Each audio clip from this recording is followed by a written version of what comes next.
They think the monarchs are demonic beasts who can learn human language to try to communicate. And the reason Jin-Woo was able to make soldiers from the first colossal gate his own was because he was able to communicate with them like this. When they meet someone called a king, do they obey that person? This guy must have some serious issues in his head to face the Dragon King like this. Just a few minutes ago, Jin-Woo urgently contacted Adam White, who was on the site of Canada's Colossal Gate. Jin-Woo worriedly asked about the situation at their portal. When he learns that nothing has happened, Jin-Woo is about to breathe a sigh of relief when Adam suddenly tells him that a person has come out of the portal. Jin-Woo has a bad feeling and urgently urges Adam to flee the area immediately. At this moment, numerous top hunters in the front row are instantly consumed by flames, and not only the giant dragons but also various races of monsters continuously pour out. Now, only Adam can be saved. Just as the Shadow Soldiers are about to perform a spatial transfer with Adam, the Dragon King quietly appears in front of them and, without any hesitation, takes Adam away. On the other end of the phone, Jin-Woo blames himself, thinking he should have anticipated that the enemy might use a diversionary tactic.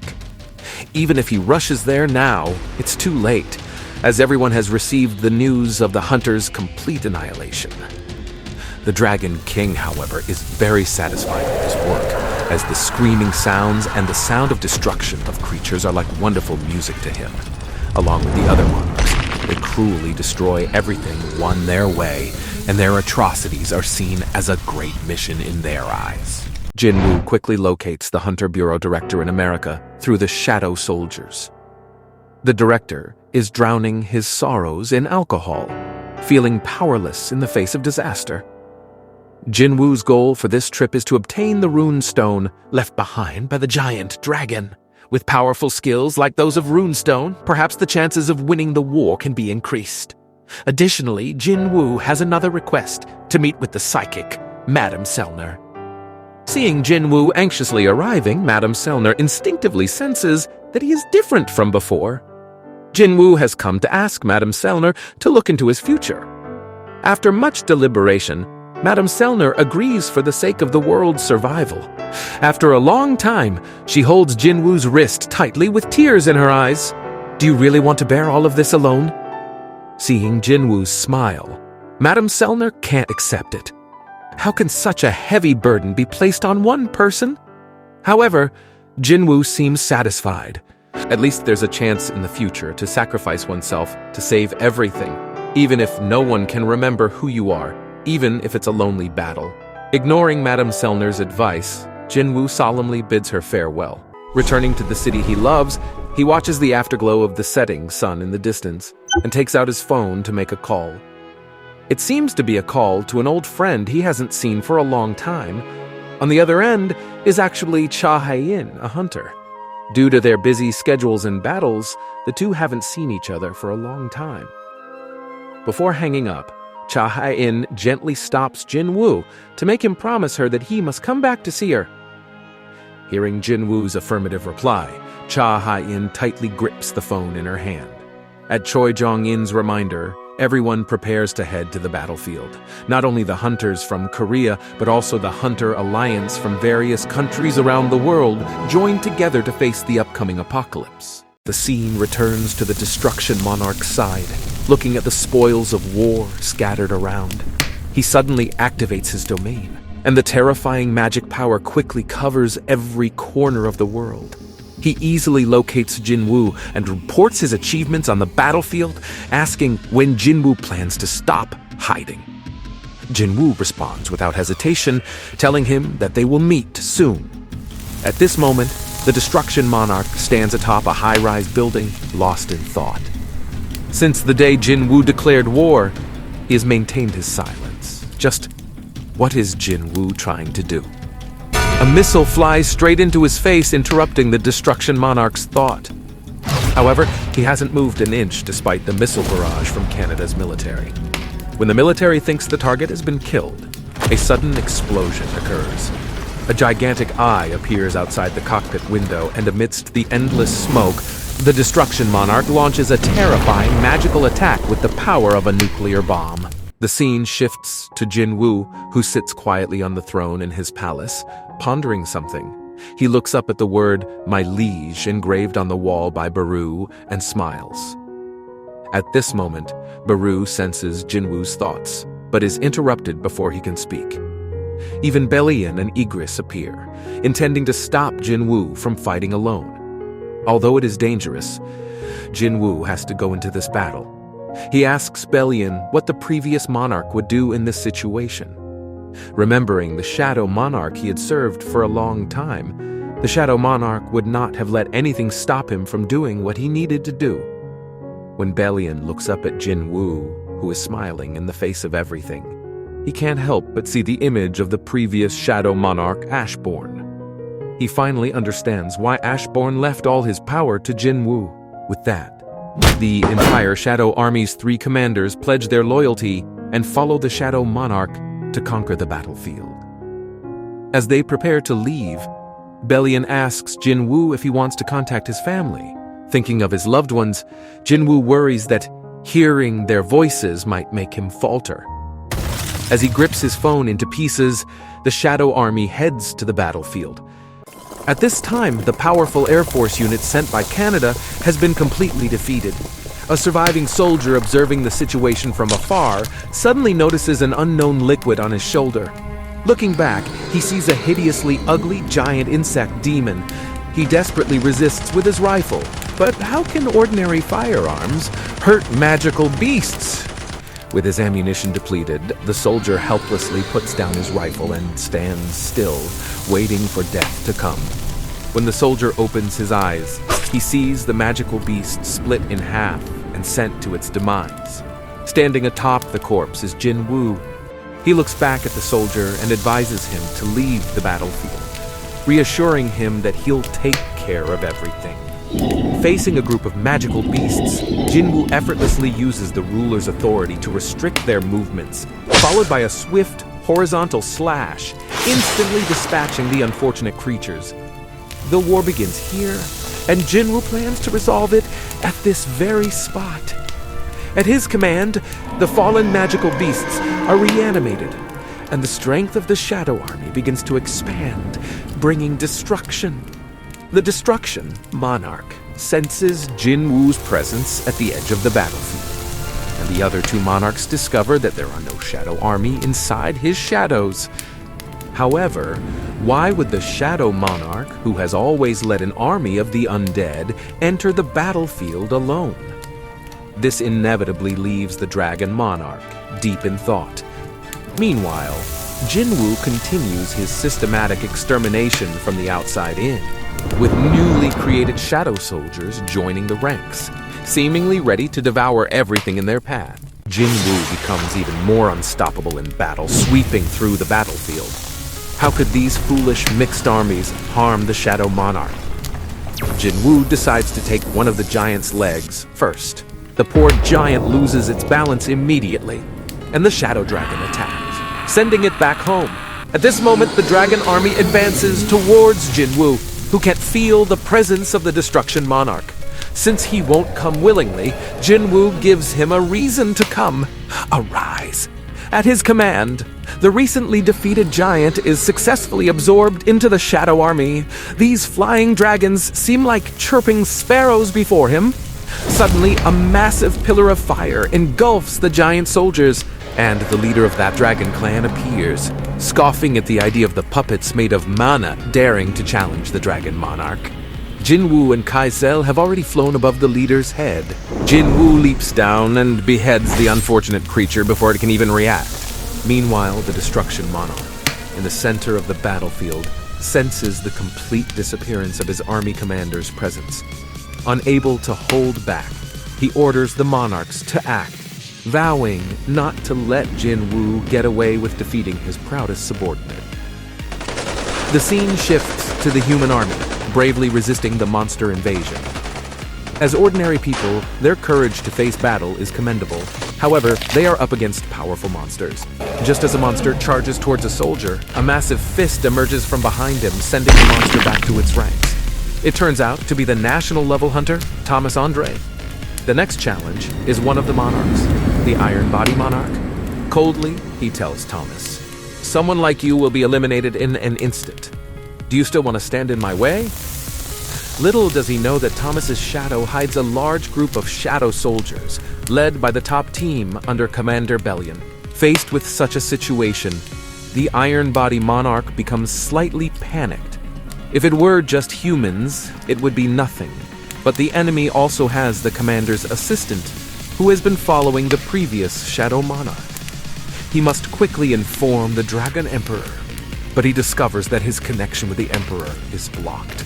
Looking up, he sees the stasis spell cast by Tusk, one of Jin-Woo's minions. This tactic is not the style of the Shadow Monarch, but the way of the humans. The true Shadow Army has always faced their enemies head-on. The furious Iron Body Monarch roars, "You dare to be cunning in front of me? You're not worthy of being a monarch!" At this moment, Baru makes a powerful entrance, his terrifying magical power leaking out. Baru fiercely says, "Take back what you just said. Insulting the monarch is unforgivable." Both sides unleash their full magical power, and a fierce battle is about to erupt. The scene shifts, and amidst the smoke and dust, Jin-Woo walks forward alone. On the opposite rooftop stand the Destruction Monarch, two top-tier armies, and the war between kings is about to erupt. The Dragon Monarch has discovered that his connection with the Iron Body Monarch has been cut off, but it doesn't matter now. The most important thing is to finish off the Shadow Monarch. Faced with the terrifying charged attack of the Destruction Monarch, even Jin-Woo can't help but be shaken. In just an instant, everything in front of him is devoured and destroyed. Is this merely an appetizer for the Destruction Monarch, Dragon Emperor? As the smoke clears, Jin-Woo has already taken to the sky, commanding countless shadow soldiers to pour forth. It seems it's time to stretch his muscles. The horrifying fluctuations in magical power even startle Lu Ji Gang in the distance. Is this really a battle humans can participate in? The Destruction Monarch instantly crushes the Shadow Army with a single move, taunting Jin-Woo about how overconfident he must be to send his main force to fight the Iron Body Monarch, leaving only a group of weaklings to confront him. Jin-Woo, however, doesn't want to listen to his nonsense and summons a portal to retreat. The dignified Shadow Monarch is actually attempting to flee in the midst of battle. As the Dragon Monarch follows Jin-Woo through the portal, he is met with tens of thousands of shadow soldiers, the main force led by all the army commanders. And just as the Destruction Monarch looks to the side, he realizes the Iron Body Monarch has been completely defeated by the enemy. It's a clever tactic indeed, however, to him, it's merely a joke. Suddenly, dozens of portals appear in the sky, the work of the Monarch of Transfiguration, Yogumund, has prepared.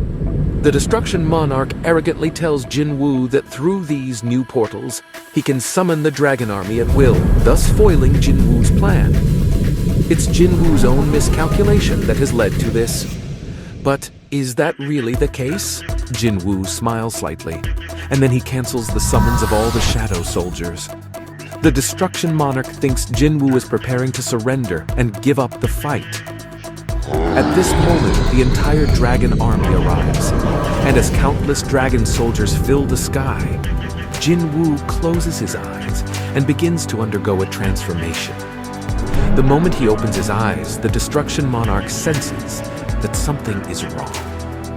A terrifying power erupts from Jin-Woo's body, the powerful skill granted by the dragon's legacy. Dragons howl. This skill causes all opponents to instantly lose their strength and their souls to be trapped in despair. His roar is earth-shattering, and all the dragon soldiers lose their power, and their souls are plunged into an endless abyss at that moment. Before the Destruction Monarch can react, Jin-Woo grabs him and prepares to teleport. Was he enduring all this time just to wait for this moment? The Destruction Monarch is brought to the Shadow Monarch's resting place, and he can't help but praise Jin-Woo's clever strategy. However, he thinks the distant castle is too modest to serve as the resting place for the Shadow Monarch. Jin-Woo, on the other hand, doesn't think it's a big deal. He arrogantly says that a castle of this size is just right to commemorate the Destruction Monarch's demise. The Destruction Monarch has also been waiting for this moment for a long time. An overwhelming power pours out of him, and in the blink of an eye, a gigantic dragon appears before them. The Shadow Army's commanders are all ready for action.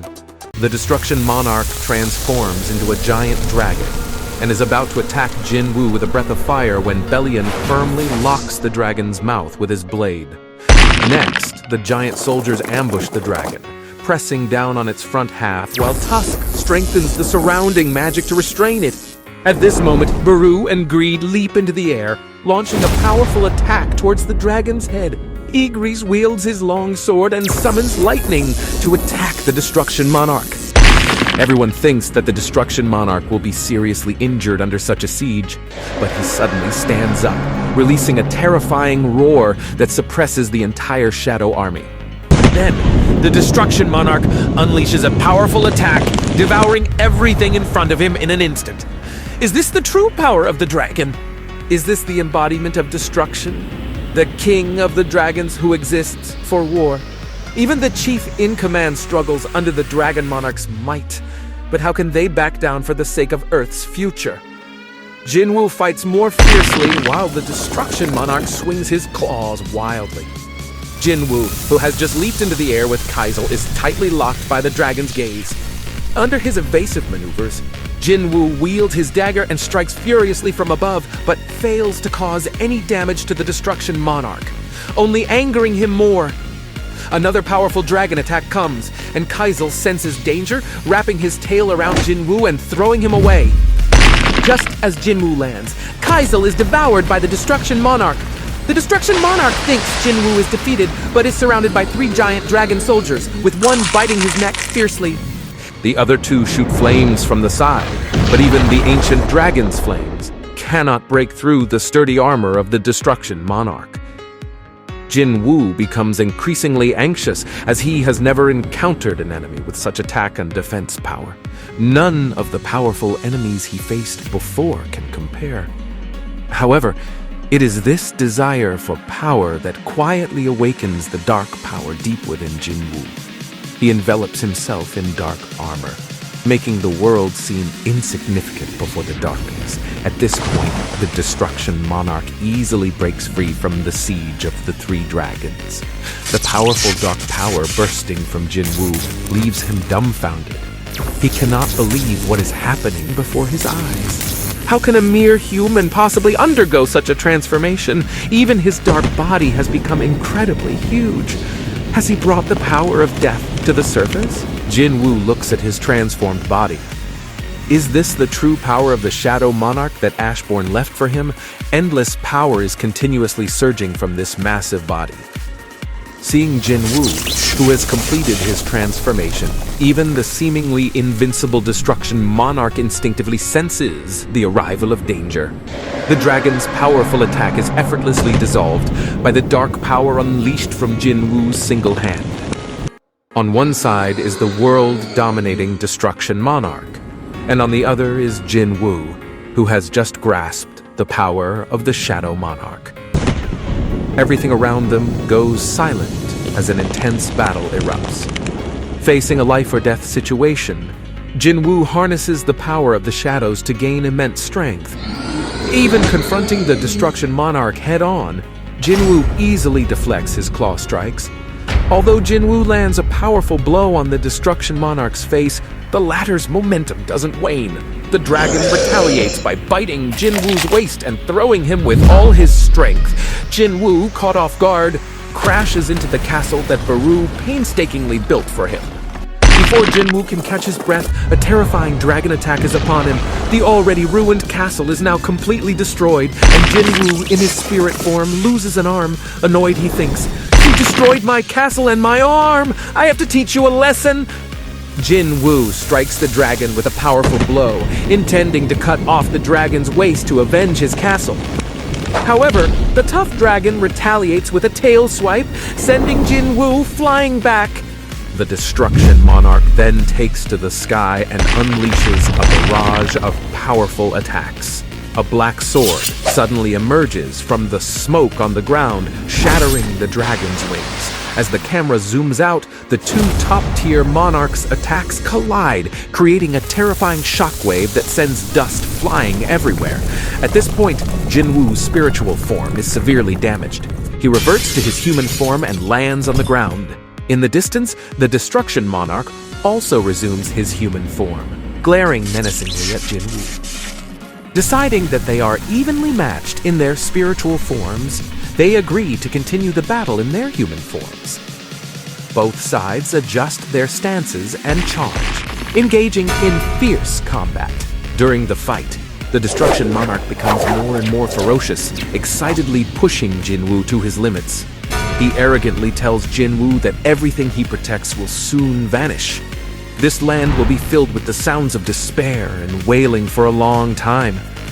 Injured and at a disadvantage, Jin-Woo can only quickly retreat and maintain distance, even though his injuries are severe. Jin-Woo's gaze remains firm, while the Destruction Monarch arrogantly tells him, "You'll regret your choice." Little does the Destruction Monarch know that a dagger made from the tooth of a dragon has quietly appeared above his head. At first glance, it appears that the weapon has struck a vital point, but upon closer inspection, it hasn't even touched him. To think you would try to use a dagger made from a dragon's tooth against the Dragon Monarch is utterly ridiculous. Jin-Woo retreats to a distance, and the outcome seems evident as the first light of dawn slowly illuminates the land. Jin-Woo charges toward the Destruction Monarch with all his might, and he calmly says, "The sunlight makes the shadows even darker." This makes the Destruction Monarch hesitate for a moment, and before he can react, all the commanders of the Shadow Army appear and charge at him. Jin-Woo has been waiting for this moment. This strike is not only for Jin-Woo's father, but also for the unfulfilled love of the previous generation, the wish of the Shadow Monarch, and for his own relentless effort. The Dragon Monarch is finally cleaved in half, from top to bottom, marking his ultimate end. Holding his father's dagger in his hand, Jin-Woo feels that all the hardships are now paid off.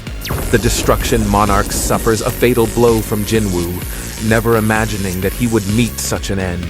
Even so, the Destruction Monarch's tenacious life force still supports his body, and the unexpected thunder earlier was actually a portal for the ruler's army. The Destruction Monarch thought that whether it was to divert the attention of the chaotic army or to bring himself here, it was all to prevent the battle from affecting Earth. The fundamental purpose of everything Jin-Woo did was to create a powerful force conflict, tearing space apart to summon reinforcements. The Destruction Monarch cannot understand how Jin-Woo managed to contact the rulers. But Jin-Woo calmly tells him, "You overlooked the most important part, the human vessel that borrowed the power of the rulers."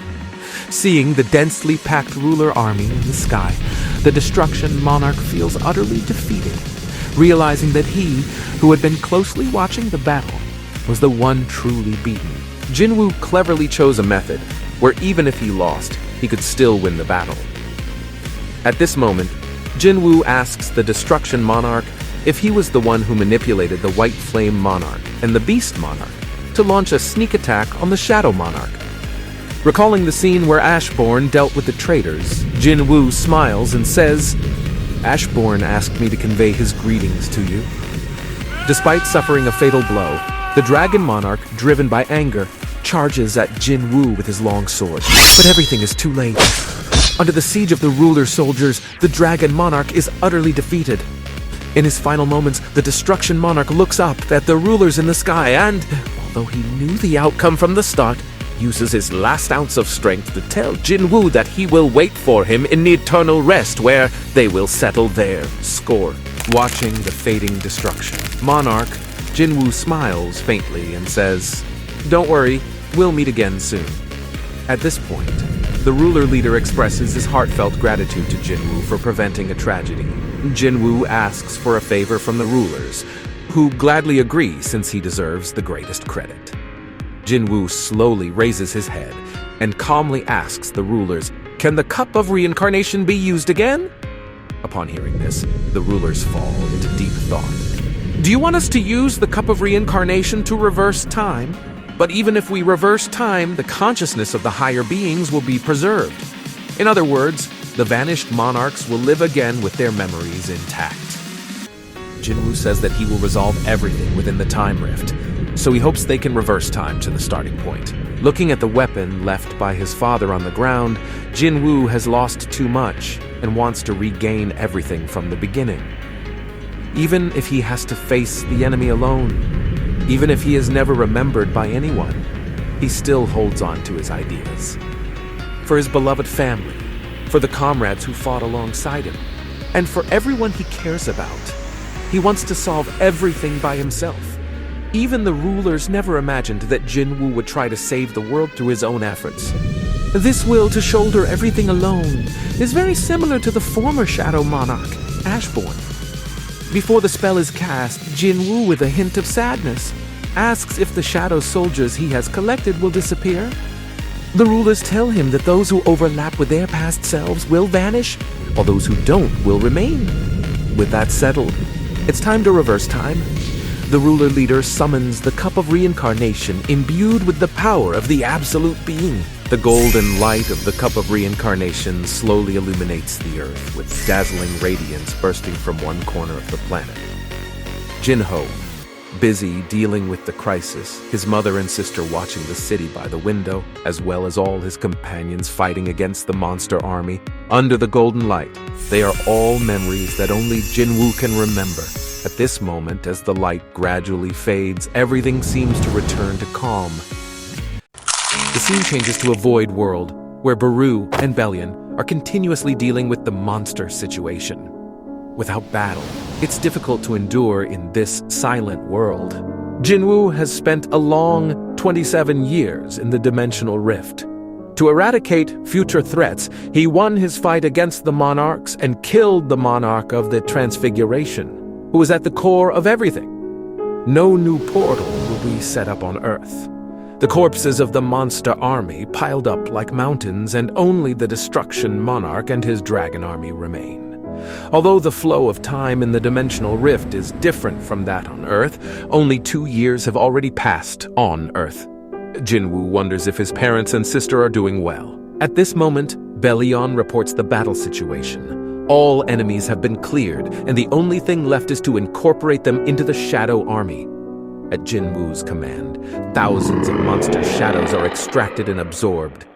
The scene changes, and the Destruction Monarch receives information about Jin-Woo's intrusion. The Dragon Monarch never expected Jin-Woo to use the Cup of Reincarnation to turn back time. He proudly says, "How interesting. We didn't meet at the end of our rest, but rather while we are both alive.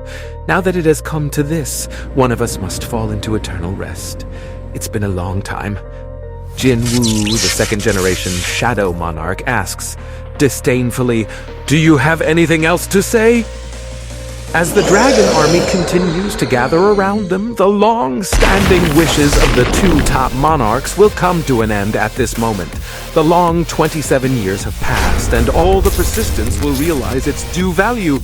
The war between the Shadow Army and the Destruction Army begins immediately. The scene changes, and a little girl bursts into the bedroom, calling for her brother to wake up. To her surprise, the brother, who used to be a late sleeper, is already awake. It is Jin-Woo in his younger days.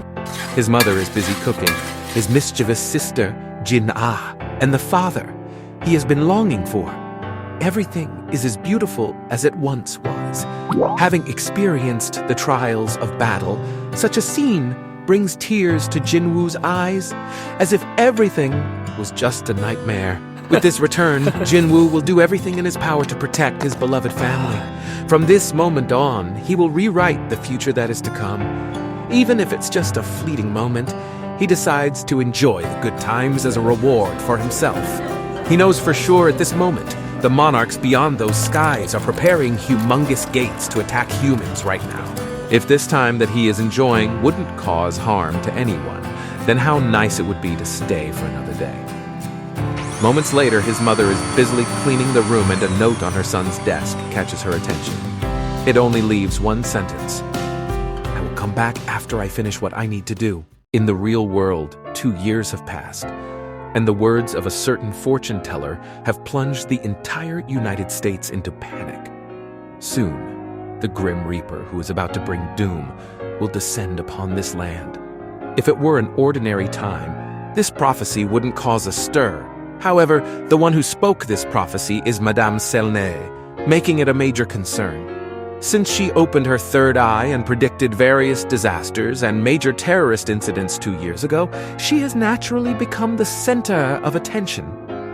The day after she uttered this prophecy, a massive gate suddenly appeared in the sky above Seoul, Korea, causing a terrifying scene that attracted the attention of all the citizens. However, when the gate shattered and opened, nothing happened. A boy wearing a hat and coat slowly emerged from the crowd. He was greeted by a man in a suit and tie holding flowers. It was Jin-Woo, who had spent 27 years in the dimensional rift. This man is a messenger of the rulers. Now Jin-Woo has returned to Earth with the appearance of a middle school student, but each step he takes bears the weight of millions of shadow soldiers. The messenger came to convey the ruler's words. Unexpectedly, Jin-Woo's first action upon returning was to wolf down ice cream at a shop.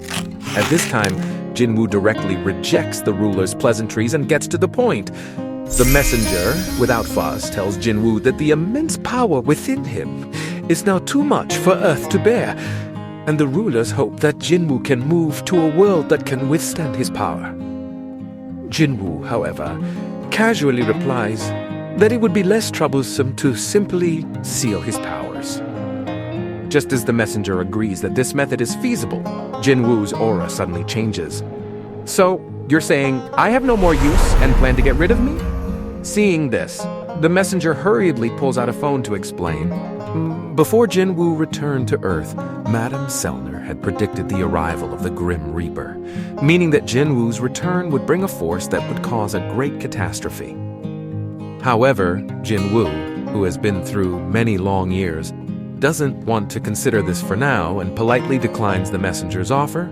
He hopes to discuss the matter again next time.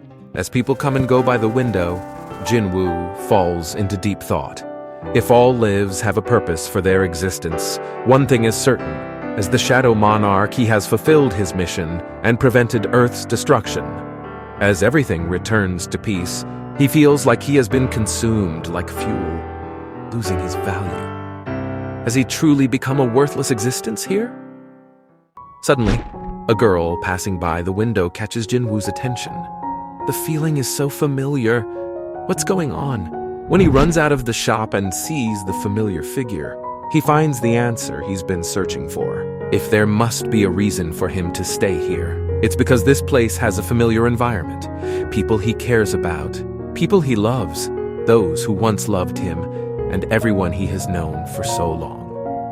Whether they are friends or enemies, everything is part of the memories deeply ingrained in him. Eventually, all leaves must return to their roots.